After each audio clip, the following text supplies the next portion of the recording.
Une fois, deux fois. Parce que le pays là a été vendu. Le pays là, il y a plusieurs coins qui n'appartiennent plus à la RDC. Il y a des parcs qui ne nous appartiennent plus. Il y a des lacs qui ne sont plus de l'État congolais. Il y a des territoires, il y a des carrières minières, il y a des régions minières qui ne nous appartiennent plus. Dis à ton voisin, nous sommes seuls.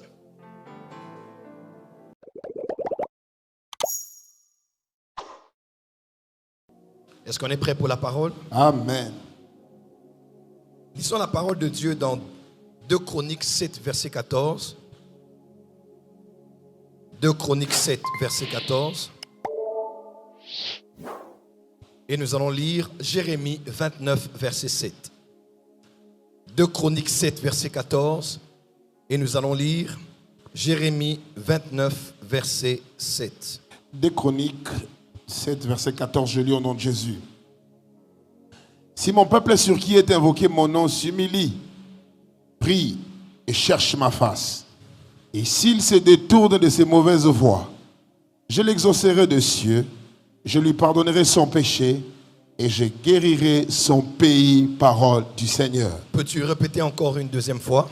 Si mon peuple sur qui est invoqué mon nom s'humilie, prie et cherche ma face, et s'il se détourne de ses mauvaises voies, je l'exaucerai de cieux, je lui pardonnerai son péché, et je guérirai son pays. Et je guérirai son pays. Son pays. Je guérirai son pays. Le pays de qui? De celui qui invoque l'Éternel. S'il vous plaît, le pays de qui? De celui qui invoque l'Éternel. Le pays du peuple sur lequel est invoqué le nom de l'Éternel, qui s'est humilié, qui a prié et qui s'est détourné de ses mauvaises voies. Yes. Une distinction claire entre le pays et le peuple. Amen. Amen. Quand on parle du pays, on parle du territoire dans ce contexte. Quand on parle du peuple, on parle des habitants. Quelqu'un est avec moi? Ok, on va avancer. Jérémie 29, verset 7. Jérémie 29, le verset 7, la Bible dit: recherchez le bien de la ville où je vous ai mené en captivité et priez l'Éternel en sa faveur parce que votre bonheur dépend du sien. Je vais lire avec vous certaines versions que je vous propose. Je vais lire la version français courant dit ceci: cherchez à rendre prospère la ville où le Seigneur vous a fait déporter et priez-le pour elle, car plus elle sera prospère, plus vous le serez vous-même. Amen. La version nouvelle français courant dit ceci: cherchez à rendre prospère la ville où le Seigneur vous a fait exiler et priez-le pour elle, car votre prospérité dépend de la sienne. La version nouvelle, version internationale dit ceci: recherchez également la paix et la prospérité de la ville où je vous ai emmené en exil. Priez l'Éternel pour cela, car si cela réussit, vous prospérerez aussi. Je termine avec cette version anglaise contemporaine qui dit ceci: priez pour la paix en Babylone et priez pour la paix en Babylone et travaillez dur pour la rendre prospère. Plus cette nation réussit, mieux vous vous porterez. Dis à ton voisin: plus cette nation réussit, mieux je me porterai. Dis avec moi: plus la RDC réussit, mieux je me porterai. Dis à ton voisin: mon bonheur dépend du bonheur de la RDC. Dis encore: ma prospérité dépend de la prospérité de la RDC. Amen, amen. Est-ce que c'est clair? Père, bénis ces oracles, bénis cette parole et bénis cette introduction de cette série que nous commençons ce matin en cette période cruciale de notre nation. Nous ne voulons pas vivre un cycle interminable. Nous voulons que ce qui se passe maintenant marque vraiment le point de rupture entre ce qui était et ce qui devrait être. Bénis ta parole, éclaire-nous par cet enseignement au nom de Jésus-Christ et nous disons Amen. Amen. Merci, veuillez reprendre vos places. Si ça ne vous dérange pas, on peut acclamer pour la parole du Seigneur. On peut acclamer pour la parole du Seigneur. On peut faire mieux que ça pour la parole de ce matin, pour la parole du Seigneur. Alléluia. Ce matin, je vous propose un thème. Et le thème que je développe ce matin n'est pas la totalité du message. Je vais néanmoins ce matin prendre le temps de poser des bases et d'introduire un thème que je prends dès ce matin comme une série. Je vais introduire ce matin avec 1 ou 2 points et le dimanche suivant, on va continuer sur cette lancée. Nous sommes en plein Prophetic Sunday, ce n'est pas un dimanche de transformation nationale, mais vu le contexte actuel, je ne peux me taire en ne venant ici que pour prier, parler de la lumière, de l'évangile, de la spiritualité, de prophétiser, de recevoir des gens en pleine pastorale, tout en sachant que mon pays va mal. Et mon pays va très mal, puisqu'en tant qu'organisme collectif, il y a une partie de mon pays qui est en train de saigner et qui est touchée par la guerre. À l'instar de Néhémie qui travaillait comme échanson, qui servait le vin au roi comme conseiller dans la cour. Néhémie ne pouvait jouir d'une pleine joie, d'une pleine satisfaction, malgré son salaire, malgré sa position, malgré ses avantages. Il n'était pas dans la joie parce qu'il ne pouvait pas accepter que la ville de ses pères soit détruite, ainsi que les sépulcres. Et je ne peux pas être ici, à Paris, ou voyager ailleurs, vivre ma vie de foyer et de famille, travailler ça et là, tout en sachant qu'au niveau du nord et du sud, Kivu, tout va mal. Et je crois fermement que ce qui se passe actuellement, tant sur les réseaux sociaux, par les influenceurs, par les footballeurs à la CAN, par les Congolais, par les élèves même, qui sont en train de pousser un cri, multiplier la visibilité, pour que les instances internationales, pour que l'Afrique, pour que la conscience collective mondiale se réveille, je crois que cette démarche devrait être la dernière. Je répète, cette démarche devrait être la dernière. Je répète, cette démarche devrait être la dernière. Donne-moi un amen bien que je t'entende. Pourquoi? Parce que depuis plus de 10 ans, un mouvement est né en Europe qu'on appelle celui des combattants. En Europe et partout ailleurs, un sursaut patriotique où de manière extrêmement radicale, des hommes et des femmes ont revendiqué le fait qu'on ne pouvait pas continuer à être gouverné par un régime qui était lié avec le pouvoir qui nous a créé la guerre à l'Est. Peu importe quelles étaient leurs voies d'expression, leurs voies de revendication, jusqu'à ce jour, à part ce qu'ils ont fait, plusieurs Congolais, organismes activistes, politiciens, membres d'opposition, pasteurs, plusieurs Congolais comme ça, d'ici ou de la diaspora, ont eu à se prononcer sur ce qui se passe. Et actuellement encore, nous faisons des photos, nous postons, nous prions, nous parlons, mais on se pose un peu la question, est-ce que ça ne peut pas être la dernière fois qu'on le fasse? Puisqu'on dirait que nos ennemis savent déjà que nous sommes très émotionnels. Maintenant qu'à Goma, ça va se calmer, il se peut qu'on se calme aussi. Et qu'on reprenne la vie ordinaire, n'est-ce pas? Et quand on entendra encore une autre incursion, on va encore se réveiller pour commencer à parler. Je pense que ce réveil doit avoir pour but l'éveil. Si on se réveille pour rendormir, comme durant Hanouka, quelqu'un peut se réveiller pour le culte du matin et puis se rendort. Il faut se réveiller pour être éveillé.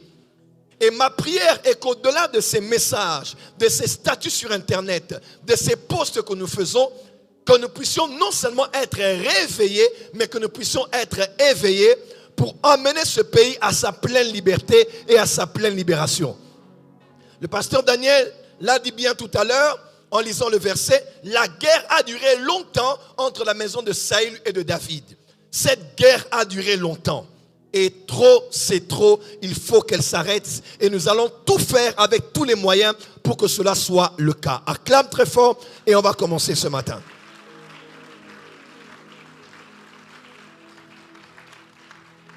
Alors avant de parler de l'état de guerre, j'aimerais d'abord parler de ce thème que je développe ce matin parce que je pose des bases en ce dimanche. Que faire lorsqu'on est une église dans une nation en guerre? Que faire lorsqu'on est une église dans une nation en guerre? Tiens ton voisin s'il te plaît, regarde ton voisin, participe avec moi ce matin. Dis voisin, je ne te vois pas encore le faire, dis voisin. Que faire lorsqu'on est une église dans une nation en guerre? Plus fort, que faire lorsqu'on est une église dans une nation en guerre? Pour la dernière fois, change de voisin, dit que faire lorsqu'on est une église dans une nation en guerre? Alors, premièrement, je tiens à définir, pourquoi pas redéfinir ce que veut dire église. Je l'ai plusieurs fois fait en cellule, mais je tiens à faire un petit rappel qui sera très important. Lorsqu'on parle d'église, généralement, à cause du contexte dans lequel nous vivons, quand on dit église, on pense directement à là où nous nous rassemblons avec les saints. L'église, qu'est mon église? Pour certains, c'est la porte des cieux. Pour d'autres, c'est telle et telle autre église qui porte un nom. Au-delà un peu de cette définition, quand nous disons église comme dans une nation comme celle-ci, nous mettons église dans un cadre dénominationnel. C'est-à-dire église du réveil, église protestante, église catholique, église kimbanguiste, église méthodiste, et j'en passe. Donc on dit d'abord église, c'est là où je prie, et on dit aussi église, c'est là où je prie, et dans quelle communauté légale, reconnue par la loi et par les institutions, nous nous retrouvons. Alors que dans le plan de Dieu, à vrai dire, le mot église ne veut pas d'abord dire un lieu où on se rassemble pour prier. Le mot église ne veut pas d'abord dire une structure communautaire et légale reconnue par la loi à laquelle nous appartenons. Le mot église a été prononcé pour la toute première fois par le Seigneur. N'est-ce pas, n'a-t-il pas posé la question à ceux qui l'entouraient en disant qui dit-on que je suis, moi, le Fils de l'homme? Et ils ont dit, certains disent que tu es Élie, tu es Jérémie, tu es Jean-Baptiste ou un autre prophète qui est revenu. Il dit, mais vous alors, que dites-vous que je suis? Bouche bée, ne sachant pas quoi répondre, Pierre, toujours Pierre encore, il prend la parole et il dit au Seigneur, tu es le Christ, tu es le Fils du Dieu vivant. Et Jésus de répondre, ce n'est ni la chair et le sang qui t'a révélé ces choses, mais c'est mon Père qui est dans les cieux. Et Pierre, je te dis que tu es Pierre et que sur cette pierre, je bâtirai mon église, je bâtirai mon ecclésia. Rappelez-vous, l'Ancien Testament a été écrit en hébreu, le Nouveau Testament a été écrit en grec. Et lorsque Jésus-Christ parle du mot ecclésia pour la première fois, parce que dans Matthieu 16, quand on dit ecclésia, c'est la première fois. La deuxième fois, c'est Matthieu 18. Quand il parle maintenant d'église en termes de communauté, comme église locale, quand il dit l'un d'entre vous a péché, qu'est-ce qu'il faut faire? Il faut aborder, parler avec la personne. À la fin, si elle refuse la procédure, vous allez l'exclure de la ecclésia, de la communauté de l'église locale. Mais la première fois que Jésus parle d'ecclésia, pour bien comprendre ça, il faut revoir le contexte. C'était à l'époque de l'hégémonie romaine. Les Romains qui sont venus après les Grecs ont commencé à dominer le monde d'antan. Et le concept ecclésia n'était pas seulement un concept ecclésiastique. On l'utilisait aussi pour parler un peu de ceux qui avaient un lien avec la religion. Mais quand on disait ecclésia, les Romains qui étaient influencés par les Grecs savaient ce que voulait dire église. Dis avec moi ecclésia. Dis encore ecclésia. Alors, avant de dire ce que veut dire ecclésia, si vous allez dans les écoles bibliques et théologiques, on vous dira l'église, par définition, même dans les dictionnaires, l'église c'est une assemblée des hommes et des femmes qui sont tirés d'eux et ont été mis hors d'eux. Hein? C'est une assemblée des hommes et des femmes qui a été mis hors d'eux. Donc quand on parle d'une assemblée, ils ont sorti du lot et ils sont hors d'eux. Ils sont hors d'eux. C'est une bonne définition, mais une mauvaise si on doit aller en profondeur. Parce qu'à cause de cette définition, en pensant que nous sommes une assemblée qui a été mise hors d'eux, à l'instar d'Israël, n'est-ce pas, qui était en Égypte et qui a été tiré hors d'eux, nous avons l'impression que l'Église, c'est l'ensemble des chrétiens qui sont mis hors du monde. En d'autres termes, nous sommes hors du monde et ce qui est du monde ne nous concerne pas.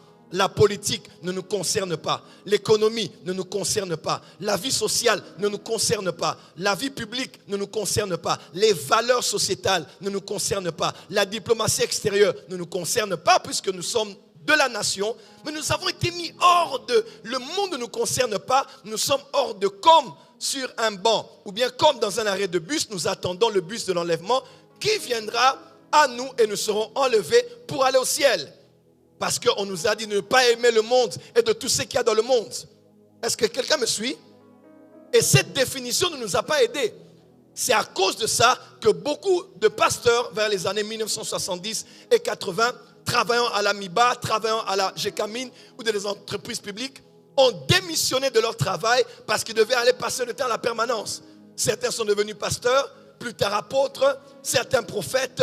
Tout le monde était à l'église. On a démissionné de la vie publique. Dis amen bien. Donne-moi un amen bien ce matin. Donne-moi un amen vivant ce matin. C'est à cause de ça que beaucoup de gens, on disait à l'époque, Abalaesu, donc elle a épousé Jésus ou il a épousé Jésus. La vie du monde ne le concerne plus. Le ciel, la terre n'est rien. Tout sera brûlé par le feu. Tout sera roulé comme un vêtement, comme un vieux vêtement. Le ciel est plus important. L'éternité avec Jésus. Et on s'est désolidarisé et déconnecté de la vie sociétale. Au point où jusqu'à ce jour, pasteur Ramazan, il y a des débats comme quoi, est-ce qu'un homme de Dieu peut faire la politique? Est-ce qu'un chrétien peut faire la politique? Et vous allez voir, c'est des débats de 2 heures de temps où tel pasteur et tel autre pasteur vient avec des arguments pour dire un homme de Dieu ne peut pas faire la politique. Jusqu'à aujourd'hui, en 2024, il y a encore des gens qui font ces débats. Parce que dans leur tête, église veut dire des personnes qui sont sorties hors d'eux. Et pourtant, quand vous regardez le contexte principal, quand on utilisait ecclésia, ecclésia voulait dire quoi? Dis à ton voisin, ecclésia, à l'époque de Jésus, voulait dire quoi? Alors, quand on parlait de ecclésia, vous savez avec moi à l'époque, que ce soit pour les Grecs, Alexandre le Grand, ou pour les Romains avec tous les Césars qui se sont succédés les uns après les autres, vous allez voir comme dans des films des gladiateurs ou des films de Rome, il y avait toujours ce qu'on appelait un sénat, que ce soit Spartacus, que ce soit les 300, il y a toujours des hommes qui avaient autour de l'empereur, n'est-ce pas, et qui siégeaient, c'était le sénat. C'était eux qui discutaient des affaires de la cité. C'était eux qui écoutaient la sagesse de l'empereur, la volonté de l'empereur et qui les coulaient en forme de loi pour l'imposer dans la société. Sur le plan alimentaire, sécuritaire, social, public, culturel, c'est ce Sénat qui décidait. Et le Sénat, on l'appelait Ecclésia. En d'autres termes, quand Jésus disait à Pierre en prophétisant, je bâtirai mon ecclésia, Jésus était en train de prophétiser sur le fait qu'à l'époque il y avait un royaume, avant les Romains il y en avait un autre, il dit mais moi aussi je viens présenter un royaume, parce que je suis le roi d'un royaume qui est invisible. Et Jésus a dit, je bâtirai moi aussi mon ecclésia. Comment cela s'est passé? Jésus apparaît, il prêche la repentance et il prêche la venue du royaume, comme l'avait fait son prédécesseur Jean le Baptiste. Quelque temps après, Luc chapitre 6, il rassemble des hommes, il les appelle les apôtres ou les apostolos. Et quelque temps après, il dit à Pierre, je bâtirai mon ecclésia. C'était de trop sur le plan politique parce que les thèmes qu'il utilisait étaient très politiques. Et quand il a dit ecclésia, Jésus disait, moi aussi je viens avec un royaume qui n'est pas de ce monde et je bâtis avec moi une ecclésia.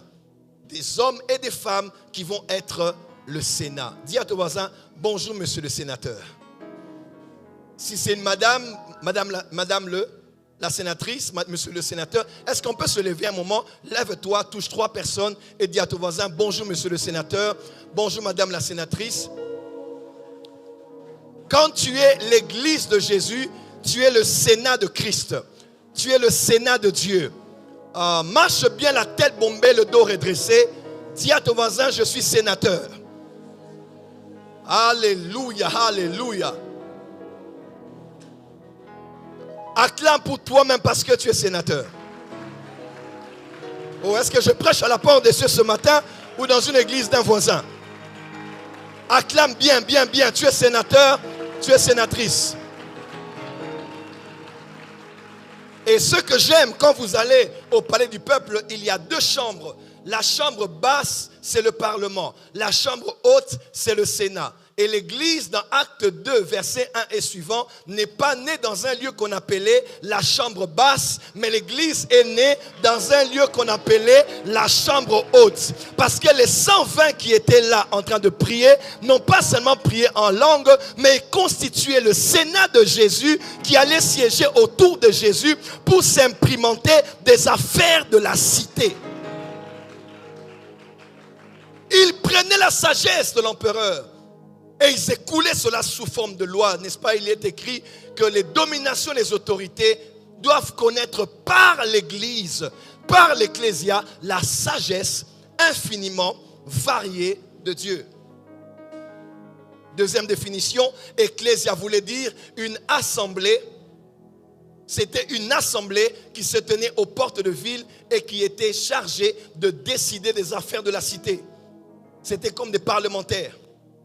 Ils se tenaient aux portes de ville. Voilà pourquoi Jésus a dit: et les portes du séjour de mort ne prévaudront point contre elles. Les grandes décisions se prenaient aux portes des villes. Et Jésus dit: vous êtes l'Ecclésia. Et cette assemblée parlementaire, à l'époque des Grecs par exemple surtout, c'était une assemblée qui se chargeait de réfléchir sur la cité. Comment se passe la vie publique? Regardez, tel a accusé tel. On doit changer de loi. Parce que cette loi doit être abrogée au profit d'une nouvelle, sur base de nouveaux problèmes que nous avons dans la société. Il parlait des Jeux olympiques qu'on organisait à l'époque. Il parlait des guerres auxquelles ils étaient confrontés. Il parlait de nouveaux territoires qu'ils devaient conquérir.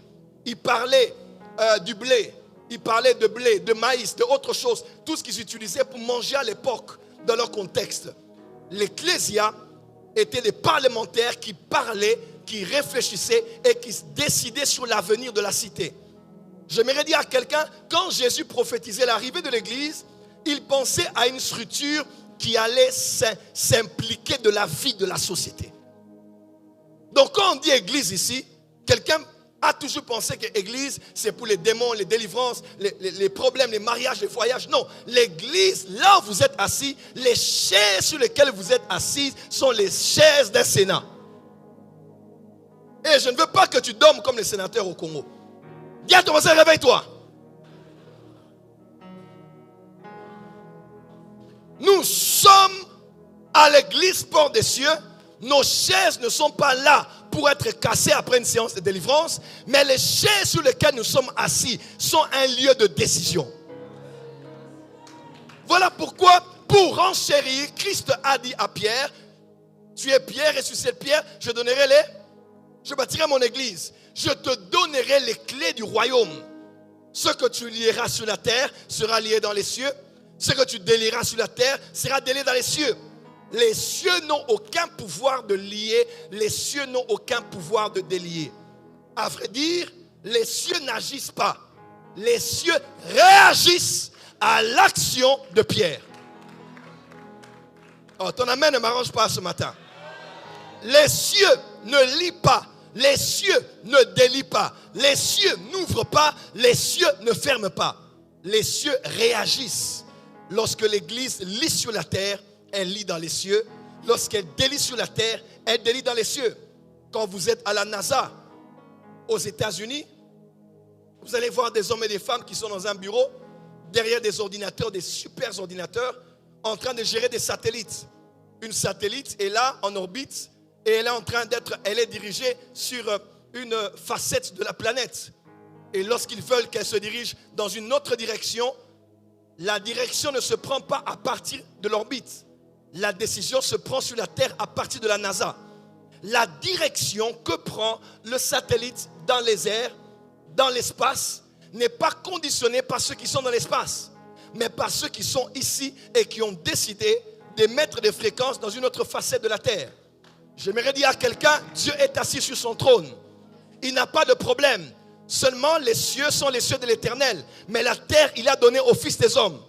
Pour que les hommes voient l'intervention du ciel en direction de Goma, il faut que la terre à Houston, là où se trouve la NASA, comment? Il faut que l'église, à la 10e rue Porte des Cieux, là où elle se trouve en prière, elle puisse décider d'appuyer sur les boutons afin que le ciel, qui est le satellite, s'oriente vers Goma, s'oriente vers le... Je parle à quelqu'un ce matin. En d'autres termes, les commandes du ciel sont sur la terre. Les manettes du ciel sont sur la terre. Ainsi est l'Église. L'Église est cette assemblée des décideurs.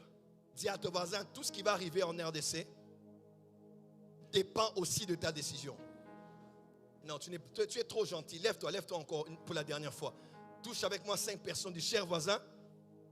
Tout ce qui arrivera à la RDC dépend aussi et surtout de ton implication, de ta décision. Dis à ton voisin, nous sommes à Hanouka des Lumières. Et dis à ton voisin, tu n'es pas le sel du ciel, tu es le sel de la terre. Maintenant, hausse la voix, dis, tu n'es pas la lumière du ciel, mais tu es la lumière du monde. Je parle à quelqu'un ce matin, sois la lumière au Congo, sois la lumière dans ta nation, sois la lumière dans ta génération. Acclame très fort et on va décoller ce matin. Ainsi, pourquoi ce thème? Ce thème est parce que, effectivement, l'Église a une attitude à avoir de par son essence, sa définition, son mandat, sa mission. Elle a une attitude à adopter face à ce qui se passe dans notre monde.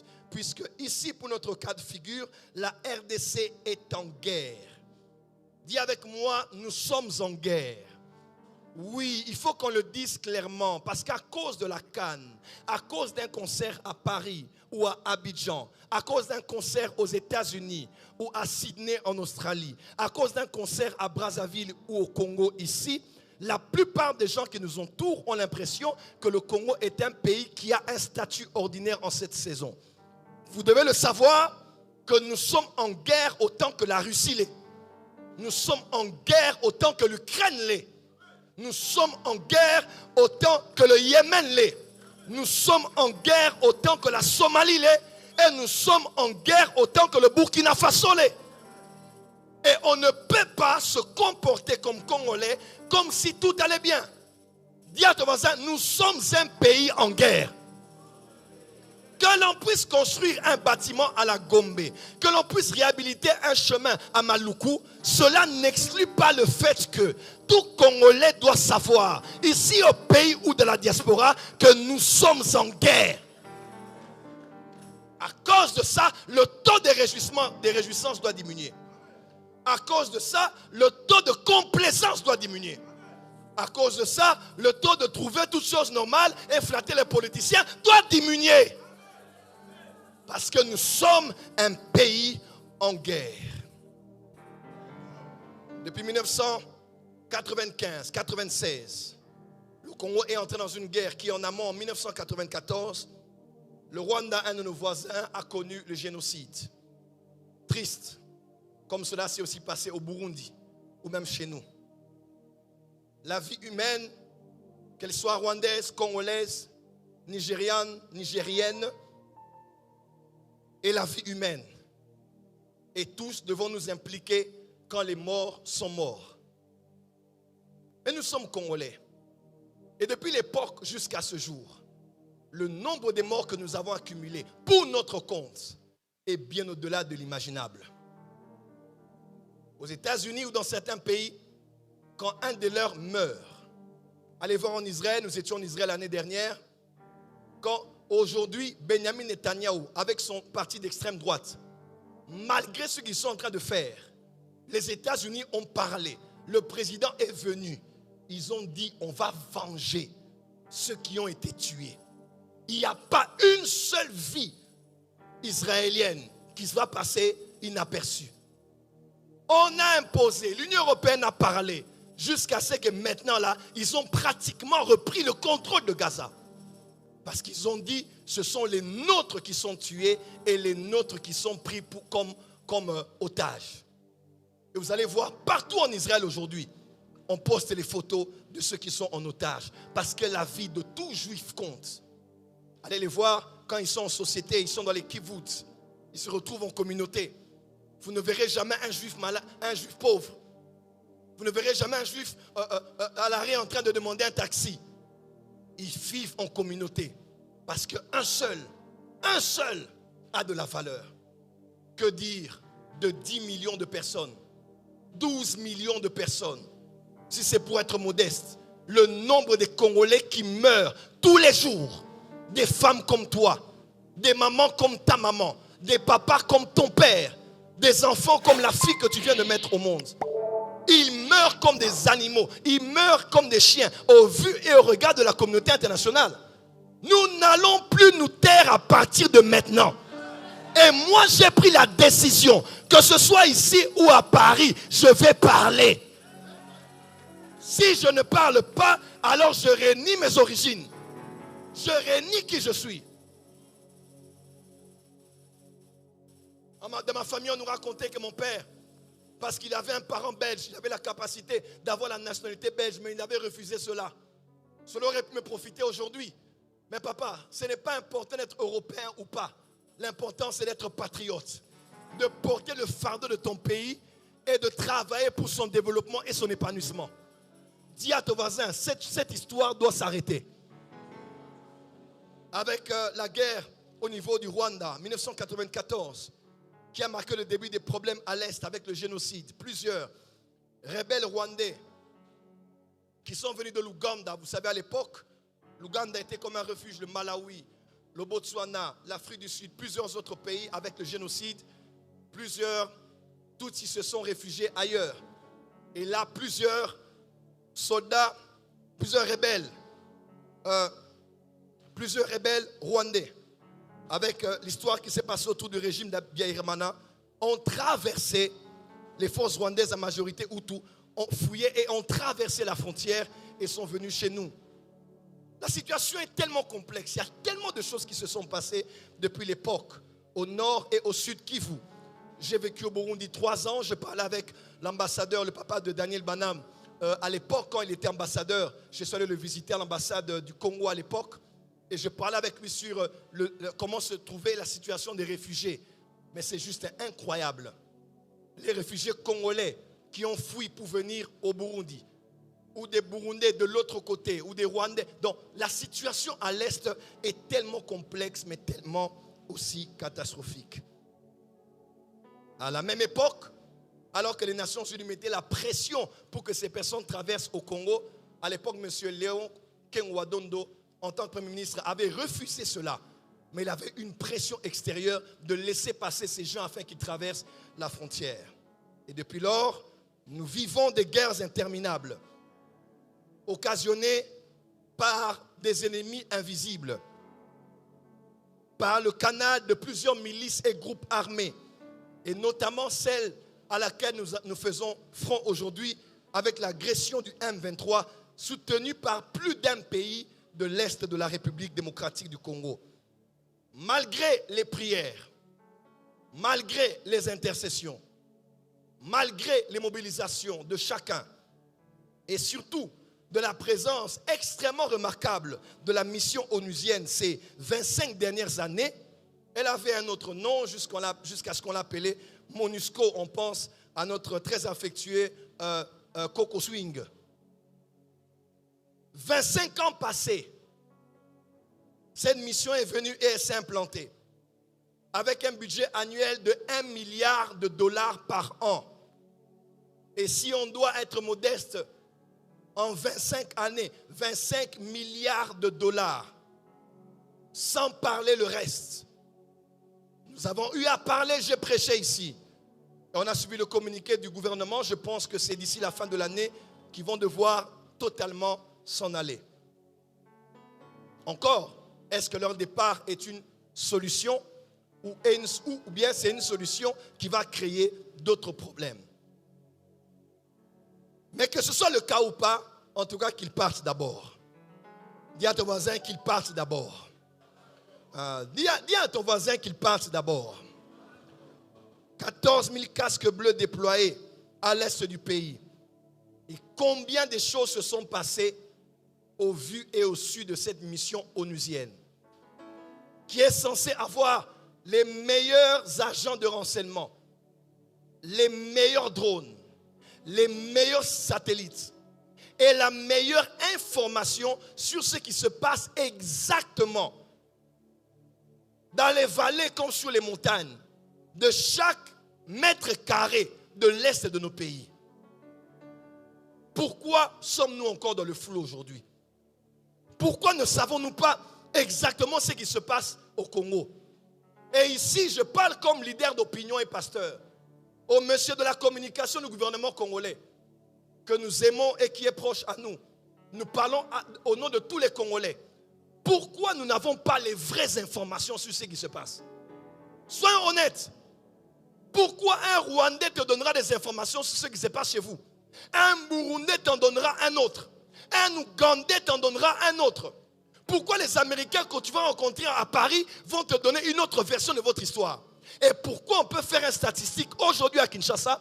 On peut faire un micro-baladeur. Aucun Kinois ne pourra dire exactement, avec précision, qu'est-ce qui se passe à l'Est. C'est la vérité. M23, oui. Rwanda, oui. Mais les autres, là, c'est qui? C'est qui le M23? Il faut qu'on se le dise la vérité.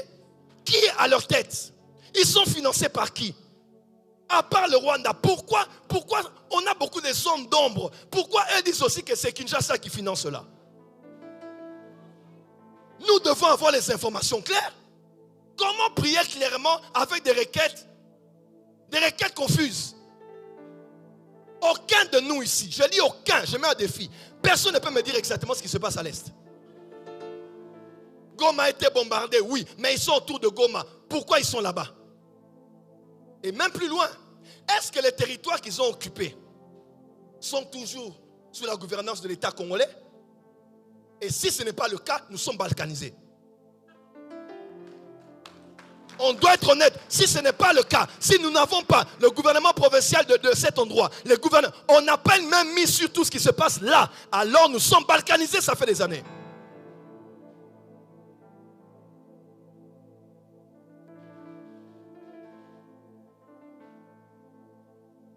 La pire des choses, le pire des scénarios, c'est que nous sommes seuls. Quand je dis seuls, ce n'est pas que nous avons des alliés. Nous n'avons pas. Mais je crois que nous sommes seuls, prophète Gratien, parce que même ceux qui se lient à nous sont dans une situation très ambiguë. Ils sont entre le côté fraternel en tant qu'Africains qui doivent porter au chef de l'État, porter à la RDC, mais ils sont aussi soumis à des pressions des personnes qui sont derrière cette guerre qui les financent. Derrière cette guerre qui sont avec eux. Alors pourquoi choisir le président congolais et la RDC si je dois me donner à dos les Américains et les Anglais? Alors finalement, toutes ces forces africaines sont en train d'observer. Depuis lors, toutes les forces qu'on a envoyées, Union africaine, il y a quelques jours, la SADC, c'est ça? Qui sont venus. Sont-ils venus pour tirer, utiliser les armes et tirer avec les nôtres? Sont-ils venus pour attaquer les adversaires et récupérer nos territoires, au prix même de tuer certains militaires de l'autre côté? Ou bien sont-ils là pour observer et maintenir le cessez-le-feu? Parce qu'il y a des négociations qui ont lieu que nous ne connaissons pas. Il faut qu'on soit honnête, depuis l'époque de Kabila, il y a des contrats qui ont été signés. Il y a des alliances qui ont été signées. Des fois, on peut dire, c'est la faute du gouvernement, la faute du président. Frère, c'est comme avec Pharaon. Même quand tu es Moïse envoyé par Dieu, tu ne sortiras pas Israël du même jour. C'est comment le grand Kenya, que nous avons aimé, avec qui on pensait mettre fin au visa, peut recevoir dans son sein, au nom de la démocratie, un des nôtres qui part et s'allie à la rébellion. Et nous trouvons ça normal. Il y aura une petite sortie médiatique en une soirée de notre ministre et après on va oublier. On ne va plus jamais oublier. Je ne ferai pas la politique, mais je ferai l'activisme. Je ne vais plus me taire. Quand j'ai voulu prêcher ce message, quelques personnes m'ont dit, Daddy, ne parle pas. J'ai dit, vous racontez quoi? À quoi sert-il de vivre dans un tel contexte? Ça sert à quoi? Que je me marie, je viens à Paris, je vis ma vie, mais je n'aurai pas la paix. Mon sang est attaché à mes ancêtres ici. Il y a des hommes qui sont morts dans ce pays. Il y a mon père qui a travaillé ici, mes aïeux qui ont travaillé ici. Je ne peux pas accepter ce qui se passe. Non, et non, et non. Et le Kenya, qui était là d'ailleurs avec le président, ce n'était pas Ruto, c'était le président Kenyatta. Il est allé à l'Est, il est venu ici, il a parlé au président, et en même temps tu acceptes un rebelle et le groupe de M23 de venir faire réunion chez toi. Qu'est-ce qui ne va pas avec la RDC? Qu'est-ce qui ne va pas avec nous? Et la question même, c'est d'aller plus loin, pasteur Faisan. À qui profitera la paix à l'Est? Seulement à nous. Soyons honnêtes. La paix à l'Est ne nous profitera qu'à nous. Mais à beaucoup d'autres nations, ça ne profitera pas du tout. En commençant par les voisins, par certains Africains et par les grandes puissances. En d'autres termes, ils n'ont aucun intérêt à nous laisser dans la paix. Un des parlementaires de l'Union européenne parlait récemment, ça fait 1 ou 2 années, il a frappé le poing sur la table, il a dit pourquoi nous laissons la RDC à ce niveau. Au moment où la RDC est en train de souffrir, enterrer ses morts, la France renforce sa coopération militaire. L'Union européenne envoie 20 millions, 20 milliards, je ne sais plus, 20 millions de dollars pour l'histoire avec le Mozambique, au Rwanda. Et ils vont venir ici, on va flirter avec eux, et ils sont venus ici prendre part à certaines réunions qu'il y a régionales et internationales, des hypocrites. Nous sommes seuls. Je vous dis la vérité. Les paroles de Mouzé Laurent Désiré Kabila se font entendre encore en cette saison. Prenez-vous en charge. Tiens ton voisin, prenons-nous en charge. Et ici, j'aimerais être clair. Je fais mon avis à l'État congolais et il est personnel, il est individuel. Je rejoins les propos du pasteur Daniel, que je l'ai vu aussi écrire cela. Je crois qu'il y a un moment où il faut choisir ses partenaires. Ah oui, les pays de l'Afrique de l'Ouest ont compris qu'avec l'Amérique, ça ne marchera plus. Avec la France, ça ne marchera plus. Et même si on doit s'allier à la Chine ou à la Russie, on va le faire si on doit prospérer en tant que pays. Nous sommes un pays souverain. Comment? Nous sommes un État souverain et nous avons la capacité, même le président dans ses prérogatives, je répète, dans ses prérogatives, comme étant garant de ce pays, de faire les bons choix pour ceux avec qui nous allons nous lier, pour le bien de ce pays. Car derrière les gens là-bas, il y a les Américains. Et quand je dis Américains, ce n'est pas tous les Américains. Hein. Quand on dit Américain, c'est soit l'État américain, c'est soit les grandes firmes, les grandes multinationales. L'Amérique, c'est un univers, ce n'est pas que le pouvoir principal. Ainsi, certaines visites d'État ne se font pas avec le président, mais se font avec des parlementaires, des groupes parlementaires, des entreprises. Je voyageais avec un de nos officiels de ce pays. Je quittais Paris pour venir à Kinshasa avec la délégation. Il y avait une grande cérémonie dont je tais le nom en Europe. Grande cérémonie internationale. Et j'ai posé la question à l'officiel, pourquoi notre chef de l'État ne s'y est pas rendu? Il dit, il ne peut pas parce qu'ils sont derrière le M23. Et c'est brave, il dit, il n'ira pas. C'est la réponse qu'on m'a donnée. Parce que le pays là, c'est vrai, dans la diplomatie, on envoie quelques-uns de nos pour représenter. Vous savez, même quand on est en guerre, on ne détruit pas forcément les ambassades. Il a dit, parce que ce pays-là soutient le M23. Et à Tobaza, nous sommes seuls. Voilà pourquoi je crois, et j'aimerais le dire ouvertement, j'ai beaucoup aimé le concept de l'union sacrée. C'est un concept ordinaire, n'est-ce pas? Ça a été depuis Mobutu, depuis Kabila. Bref, la majorité présidentielle, on converge les énergies vers un objectif principal, d'un leader principal, n'est-ce pas? Les énergies sont différentes, plateformes politiques, partis politiques. Je crois vraiment à ces choses normalement. Mais est-ce que l'union sacrée est la solution pour le Congo?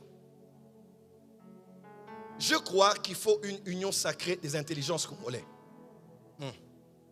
Il faut une union sacrée des forces congolaises. Je reviens sur ce que j'ai dit récemment. Il faut une réunion dans ce pays où on va réunir ceux qui sont en présentiel ou ceux qui sont de la diaspora, qu'on réunisse toutes ces intelligences pour voir qu'est-ce qu'on peut faire. Je prends l'exemple du football. Un exemple. On peut acclamer pour les léopards. Acclamez bien. Acclamez bien.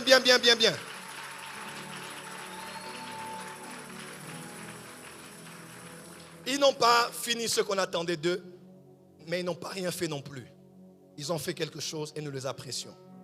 Mais seulement, c'était beau de voir comment Bakambu, qu'on a tant fustigé, a travaillé différemment des Shaban Inonda et des autres. Il s'est vraiment impliqué et on a vu le gardien et plusieurs joueurs, parce que ce n'est pas évident. Un joueur à la diaspora, un joueur de la diaspora africaine en Europe ou ailleurs qui joue au football, c'est un grand risque pour qu'il vienne jouer à la nationale. Est-ce que vous savez ça? Il y a aussi les blessures. À supposer qu'il est blessé durant le match avec la Côte d'Ivoire et qu'il y a une saison qui commence 2 semaines après avec Chelsea et qu'il est exempté de jouer au foot pendant 9 mois, 6 mois parce qu'il a une fracture. Il fait quoi? C'est l'argent qui part. Quelqu'un voit un peu? Donc c'est un grand risque quand ces joueurs de la diaspora viennent, acclamer-les, encourager-les. Parce que c'est aussi un prix qu'ils ont payé de mettre leur carrière internationale en jeu pour jouer chez nous. Voilà même certains, on a beaucoup de bons joueurs congolais mais qui ne sont pas là. Ce n'est pas que pour cette raison, il y en a beaucoup d'autres. Certains, on ne s'est pas bien entendu. Bref, chacun est libre de faire ce qu'il veut. Blaise Matuidi, il est d'ici? Originaire d'ici. Vous savez qu'il a ouvert une académie de football, je crois, par hasard? Il fait beaucoup de bonnes choses ici aussi. Beaucoup en tout cas. C'est un homme extraordinaire. Il vient chaque fois, il fait de bonnes choses ici. Et je me dis pourquoi on ne réunira pas tous ceux qui sont du football. On en a au niveau de la Belgique. C'est qui encore? Lukaku. Et il y a plusieurs autres internationales qu'on a qui jouent très bien. On peut tous les emmener pour dire qu'est-ce qu'on peut faire pour l'avenir du football. Après 15 ans, c'est la première fois que les léopards nous fassent rêver. N'est-ce pas? Si on ne peut pas penser, le ministre actuel ou celui qui va venir, parce qu'on est en train de plaider aussi pour qu'un autre vienne, on veut donner à qui? Ouais, j'ai entendu, on veut donner à Shaban Inonda. La fédération plutôt. On veut donner à Shaban Inonda. Bon, qu'ils reçoivent ça au nom de Jésus. Tu n'as pas acclamé? Acclame. Oui. Des fois, ils font... Ah bah, Zinedine Zidane est rentré en Algérie. C'est lui qui va gérer le football algérien. Il a refusé. Bon, là, c'est encore des ententes. Frère, et si on réunit toutes ces intelligences sportives, on crée une méga académie du sport ici. On n'aura plus besoin de pouvoir aller laisser nos femmes donner naissance à Barcelone ou ailleurs pour donner une chance à notre bébé de devenir un Messie demain. Mais on va commencer à avoir même des structures de vente de joueurs à partir d'ici, pour vendre à partir d'ici des joueurs à l'international. Pourquoi pas? Il faut seulement être visionnaire. Il faut aussi seulement être... Voilà pourquoi, qu'il s'agisse d'échec ou de réussite, tout dépend du leadership. Quand on n'a pas un leadership qui voit 20 ans après, 50 ans après, papa, ce qui s'est passé avec la CAN nous a montré qu'on a du potentiel. Les gars ont joué. C'était beau à voir, bien qu'ils ne finissaient pas, mais c'était beau à voir jouer. Sauf contre la Côte d'Ivoire. On ne sait pas ce qui s'était passé ce jour-là. Dis à ton voisin, il faut l'union sacrée des compétences. Dis à ton voisin, il faut l'union sacrée des savoirs, des intelligences. Oh, vous ne participez pas, pourquoi dire il faut l'union sacrée des potentiels, l'union sacrée des savoirs l'union sacrée de tous les Congolais pour la sécurité de la RDC. C'est vrai que c'est bien. L'appel a été fait, plusieurs ont été recrutés, des jeunes à l'Est pour être formés et aller au front. Mais est-ce que vous savez qu'au Burkina Faso ou dans certains pays, il y a des structures ultra légales. Quand on est en guerre comme ça, les portes sont ouvertes. On a été en Israël. Quand l'attaque a commencé, on était à l'hôtel avec maman. Les sirènes ont sonné. On nous a dit restez dans les escaliers, n'empruntez pas l'ascenseur. On est descendu, on est allé au restaurant. Qu'est-ce qui se passe? Et c'était l'attaque du Hamas sur Israël par la bande de Gaza. Nous, on était là. Frère, aucune guerre n'a sans. Ça tirait, les roquettes tombaient. Et quand on a quitté, on était en train d'aller à Masada, je pense, mer morte. On faisait un peu le tour pour aller jusqu'au niveau du nord, à Capernaum, à Nazareth. Il y a une image qui ne m'a pas quitté. Ma fille Geneviève était là. On était dans le bus. Et quand on avançait dans le bus, qu'est-ce qu'on voyait, Pasteur Fabrice? Il y avait des voitures partout sur les allées. On voyait des gens descendre, fermer leur voiture, embrasser les leurs et descendre pour aller là où il y avait le campement. Et ils se changeaient. C'était comme dans un film. Tu vois quelqu'un descendre comme ça, il enlève, il se change, et puis il part, il descend, il part, il descend, il part. Combien de milliers de juifs ont quitté la diaspora pour venir aller au front et attaquer? Que tu sois médecin, mais puisque tout le monde a déjà fait, il faut que la formation militaire revienne dans ce pays. Puisqu'ils ont tous fait les bases de la formation militaire, tous sont allés, les réservistes, prendre les armes et défendre la patrie. Le temps vient où nous-mêmes les pasteurs, on va prendre les armes.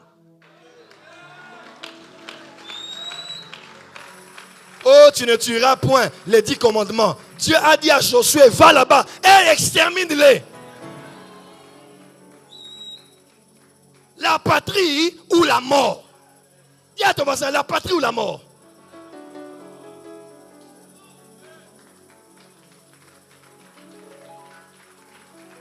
La vie ne se résume pas au foufou chaud de 12 heures.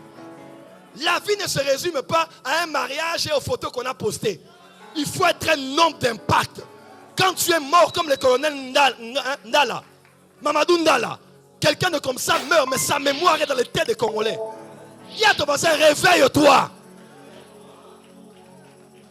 Tiens ton voisin, dit réveille-toi. Acclame, on va continuer.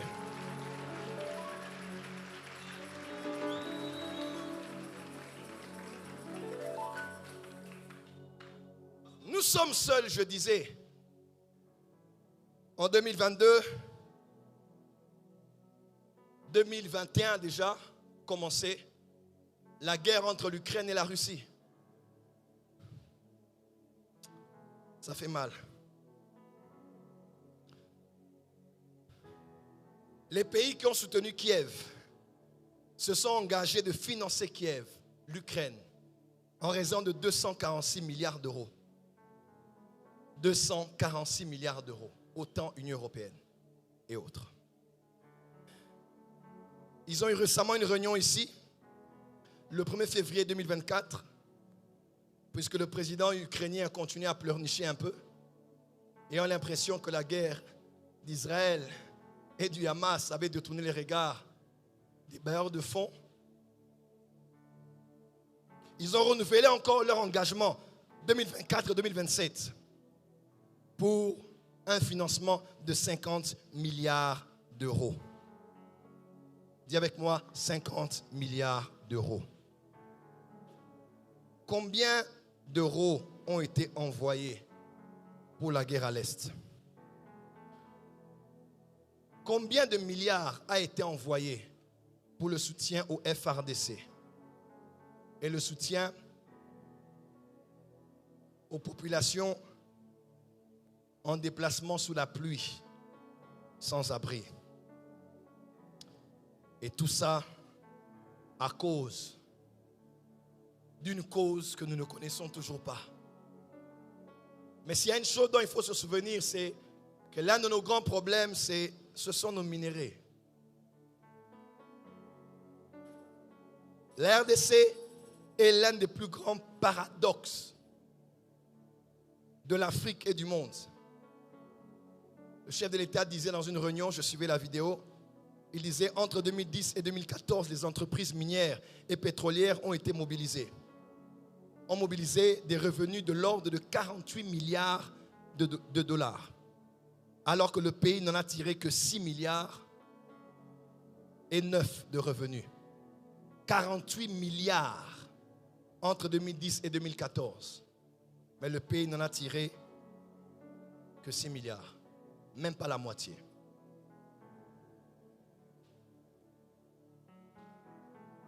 Nous avons le deuxième lac le plus grand du monde, le plus profond du monde. Et le premier le plus poissonneux, Tanganyika. Moi j'ai vécu au Burundi, donc entre le Burundi et le Congo, il y a le Tanganyika. Il y a pratiquement plus de 5 couches de différents poissons sous l'eau. Les poissons engrossent des poissons, pour ne pas dire synthé. Les poissons mettent bas dans l'eau des poissons, pondent des poissons. Les poissons connaissent l'enfance, l'adolescence, l'âge adulte, la vieillesse, d'une longue et heureuse vieillesse, sans être péché. Ils meurent. Les poissons naissent et meurent sans avoir été pêchés. Aucune pêche pragmatique, industrielle.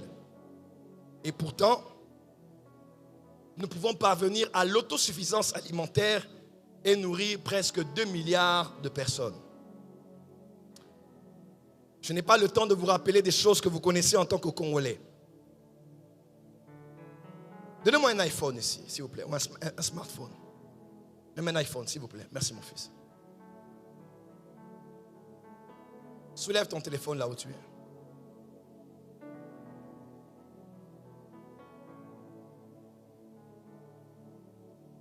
À chaque fois que vous tenez un téléphone, sachez que ce téléphone vous procure ce qu'on appelle en anglais une expérience. N'est-ce pas? Vous pouvez appeler, lancer un appel et communiquer. Vous pouvez communiquer par mail, par Messenger ou autre. Aujourd'hui, envoyez des photos. Aujourd'hui, envoyez votre voix par les audios. Communiquez avec une ou plusieurs personnes. Partagez à une ou à des millions, des milliards de personnes une vidéo sur TikTok, sur Facebook, Instagram ou sur tant d'autres réseaux sociaux. Ici, certains ont leur calendrier, les rappels, les horloges pour les réveiller le matin. Ici, plus besoin d'acheter un appareil photo Canon, Sony ou autre. Aujourd'hui, j'ai un appareil photo comme il se doit, avec mon Huawei, avec mon iPhone, avec mon Samsung ou autre. Aujourd'hui, le niveau que l'on donne à chacun dans la société aujourd'hui dépend aussi du genre de téléphone qu'il a déposé sur la table lors d'un rendez-vous. Lorsqu'on se retrouve dans un restaurant et que je dépose le 15 Pro Max, je me sens valorisé. Je me sens différent des autres. Lorsque j'ai un nouveau téléphone et qu'il est bien présenté, je sens que j'ai de la valeur, j'ai du poids parce qu'on sait combien coûte ce téléphone. Contrairement à l'autre qui a un téléphone cassé et qui fait vieux jeu. Mais enfants de Dieu, Congolais, Congolaises, frères et sœurs dans le Seigneur, s'il vous plaît, en ce dimanche, quand vous touchez un téléphone aujourd'hui, pensez que dans chaque téléphone, il y a le prix du sang d'un Congolais. Quand vous utilisez un Samsung, un Apple ou autre, pensez principalement qu'il y a un de vôtres Congolais qui a dû travailler au prix de sa vie, qui a versé certainement son sang. Quand je dis sang, c'est soit la mort, le sang, c'est soit une vie très douloureuse, un travail pratiquement comme dans un champ de concentration. Il a payé du sang de sa vie pour que tu jouisses de cette expérience. Allons-nous boycotter iPhone, Apple ou autre? Pas forcément. Mais nous devons utiliser ça pour faire des vidéos aujourd'hui. Tu n'as pas dit amen. Pour se prendre en photo aujourd'hui. Pour faire des lives aujourd'hui. Pasteurs, politiciens, musiciens, tant soit peu qu'on puisse faire du bruit et parler. Ici, j'invite tous mes amis pasteurs, mes collègues pasteurs, même si on n'est pas amis, tous ceux qui sont pasteurs. Nino récemment, là, 1 ou 2 jours passés, a fait silence dans son concert, Nino, à Paris, pour ceci. Que dire de Dadju en son temps, au Parc des Princes, qui a pratiquement décoré tout le parc avec le drapeau congolais, pour parler. Que dire de Fali Poupa ou de tant d'autres, Maître Gims ou autres, qui n'arrêtent pas de faire du bruit pour conscientiser, Inos bien les autres, Ferregola et les autres. Pourquoi pas nous les prophètes? Pourquoi pas nous les prophètes? Les pasteurs, les évêques, les évangélistes. Arrêtons de ne rester ici qu'en attendant les offrandes. Il est temps d'utiliser les réseaux sociaux. Oh, tu n'as pas dit amen. D'utiliser les réseaux sociaux, d'utiliser nos 1 million d'abonnés pour dire au monde qu'il y a quelque chose qui se passe ici et les gens ne veulent pas qu'on en parle. Canal+, CAF ou autre, où étaient les supporters congolais lors du match? Mais allez en Europe, quand il s'agit d'un match européen, on va arrêter un moment pour l'Ukraine, pour penser aux Ukrainiens. Papa, on doit se prendre en charge. Personne ne va nous aimer comme nous-mêmes. Personne ne va nous aider comme nous-mêmes. Je clôture dans 5 minutes. Qui est béni ce matin? Balance la main que je te vois. Premier producteur mondial de cobalt. 100 000 tonnes par an. Elon Musk, que nous connaissons, l'un des hommes les plus puissants de la planète, a lancé la voiture électrique, qui est une solution pour 2030-2050, à cause de l'écologie. Et pour ce, il faut du cobalt pour la voiture électrique. Et la RDC à elle seule a 80% des réserves mondiales du cobalt, que l'on retrouve au nord et au sud Kivu. Et la RDC n'en tire qu'une centaine de millions de dollars, alors que les autres produisent pour des milliards et des milliards d'euros ou de dollars. Et ces gens, quand ils viennent acheter le cobalt, ils n'achètent même pas à l'État congolais. Ils achètent à des sous-traitants, à des entreprises intermédiaires, chinoises, asiatiques, libanaises et autres. 60% de ce minerai, qu'on parle du cobalt et du coltan, est utilisé pour la fabrication des batteries des téléphones, des ordinateurs, même de la voiture électrique. Et avec ça, par exemple, ils produisent pratiquement, je dis bien pratiquement, par exemple, en 2020, la vente des smartphones a produit 409 milliards de dollars. 400 milliards de dollars de recettes en 2020. 409 milliards de dollars pour les recettes des smartphones. Alors que nous savons que la capitale mondiale du cobalt, c'est Walikale, à l'est du pays.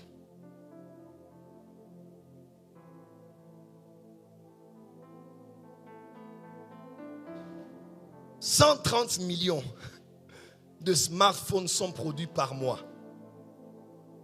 130 millions de smartphones sont produits par mois.